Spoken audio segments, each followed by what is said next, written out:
मैं पेट से थी। मेरा 9वां महीना लग गया था।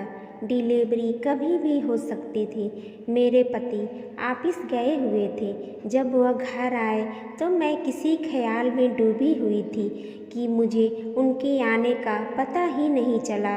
कुछ देर वह मेरा नीचे इंतज़ार किए और फिर ऊपर मेरे कमरे में आए और पूछने लगे कि क्या सोच रही हो कि तुम मुझे कुछ पता ही नहीं चला कि मैं आ गया हूँ। क्या बात है, बताओ मुझे। मैं बोली कि सुनो, अगर मेरी डिलीवरी के वक्त तुमसे डॉक्टर पूछेंगे कि बच्चे और माँ में से किसी एक को ही बचा सकते हैं तो तुम्हारा जवाब क्या होगा?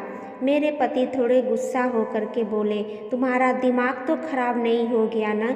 कितनी बुरी बात करती हो, प्लीज़ बताओ ना, मुझे जानना है कि तुम क्या कहोगे। मैं बिना देर किए कहूँगा कि वो तुम्हें बचा ले। हो सकता है ये सही ना हो, मगर जब बात तुम्हारी आती है तो मुझे सही गलत नहीं दिखता। मैं तुम्हारे 9 महीने की तकलीफ़, तुम्हारे दर्द, तुम्हारे मातृत्व प्रेम और पिता बनने के मेरे सबसे प्यारे सपने को मैं एक पल देर किए बिना भूल कर तुम्हें बचाऊंगा, क्योंकि जिस पल तुम न रहो उन्हें उसके बाद एक सांस भी लेने पर आत्मा मुझे धिक्कारेगी। कहीं तुम मुझे नहीं बचाओगे, नहीं, तुम मुझे नहीं, हमारे बच्चे को बचाना और उसे इतना प्यार देना कि उसे महसूस ना हो कि माँ ना होने से कोई तकलीफ़ होती है।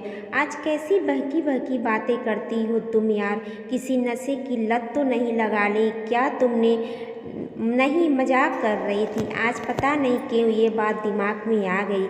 तुम्हें वादा करना होगा कि तुम मेरे बाद अपने आप को कुछ नहीं होने दोगे और हमारे बच्चे को भी। मिस्टर राजेश, किसी के अचानक पुकारने से राजेश की यादों ने उसे हकीकत की ओर धकेल दिया। सामने डॉक्टर सक्सेना खड़े थे। डॉक्टर साहब, पल्लवी अब। राजेश ने हड़बड़ा में सबसे पहला सवाल पल्लवी के बारे में ही पूछा।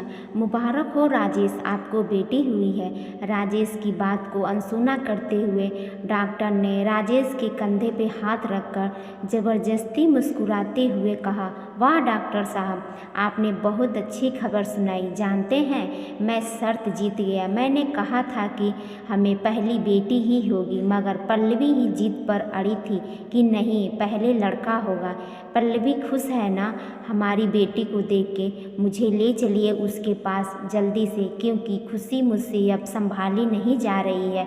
डॉक्टर सक्सेना ने राजेश के कंधे पर रखे हाथ की पकड़ को इस तरह मजबूत किया जैसे वह उसे संभालने के लिए खुद को तैयार कर रहे हो, और फिर अपने चेहरे की झूठी मुस्कुराहट को हटाते हुए गंभीर होकर कहा, देखिए राजेश, हम सब बस कोशिश कर सकते हैं और हमने वही किया, मगर हमारे हाथ में कुछ नहीं होता।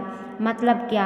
आप क्या कह रहे हैं? मुझे समझ नहीं आ रहा है। देखिए, मैं अपनी उत्सुकता को और नहीं रोक सकता। मुझे उन दोनों के पास ले चलिए।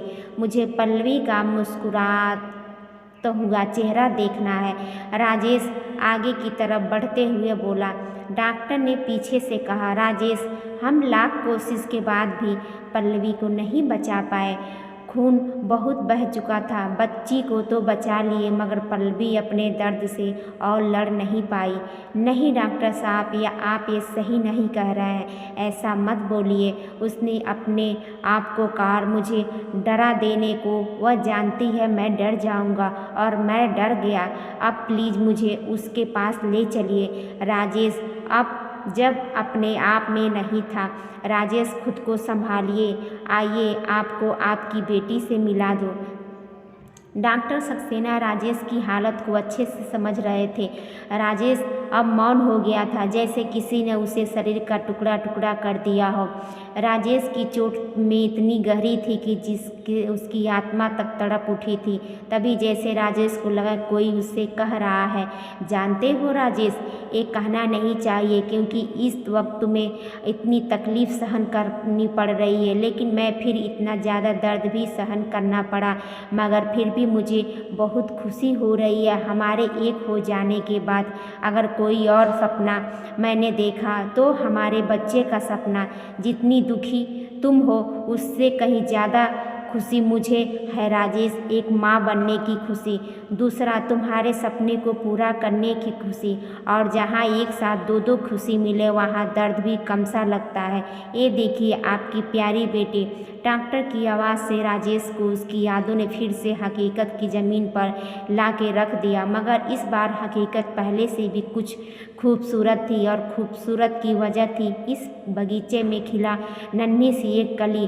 राजेश कुछ वक्त के लिए सब कुछ भूलकर अपनी बेटी के मासूम से चेहरे में खो गया।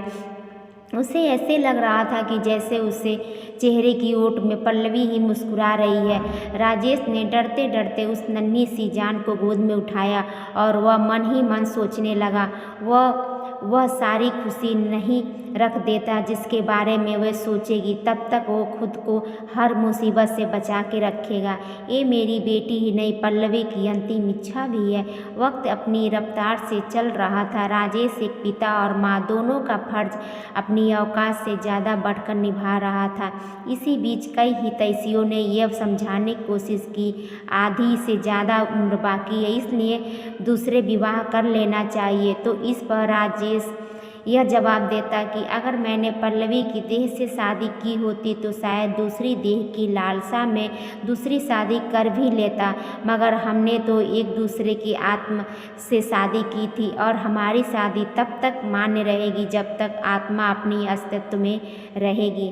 अगर ये कहानी अच्छी लगे तो कमेंट करके ज़रूर बताइएगा और हमारे चैनल को लाइक शेयर सब्सक्राइब ज़रूर कीजिएगा। धन्यवाद।